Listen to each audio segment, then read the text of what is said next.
నేను బొడ్డులో హైదరాబాద్లో వ్యాపారాలు చేస్తా. ఏం నడిబొడ్డులో కాకపోతే బొడ్డులోనే చేసుకో. ఏం భయపడతామా? నీకు వేల కోట్ల రూపాయల డబ్బులున్నాయి. అక్రమాలతో, అన్యాయాలతో, దౌర్జన్యాలతో హైదరాబాద్ అంతా ఆక్రమించినావు. స్థలాలు జూబ్లీ హిల్స్లో 100 కోట్ల రూపాయలు మోసం చేసినావు అని అందరికీ తెలుసును. ఈరోజు ప్రత్యక్షంగా దొరికిపోయినావు. ఆ ఇందులేక పాప మహాతల్లి, ఆ తల్లిని ఈ రోజున ఎంత క్షోభ పెడుతున్నాడో నిన్నటి నుంచి.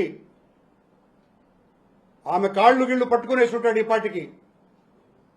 అడ్డంగా దొరికిపోయిన తర్వాత ఏం చేస్తాడు? నేను కాదని చెప్పు అని ఈ లెటర్ బయట పెట్టిన తర్వాత ఇంకా ఆమె పాదాలను నాకి అరగదీసి ఏం చేస్తాడో కూడా తెలీదు. నేను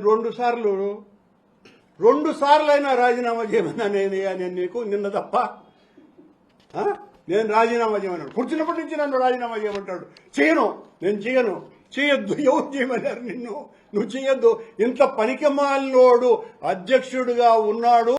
ఇంత పనికిమాలినోడిని, ఇంత అప్రాచ్యుణ్ణి చంద్రబాబు నియమించినాడు అనని చంద్రబాబు గారి ముఖం మీద మాట్లాడతారు నీచంగా జనమంతా కూడా.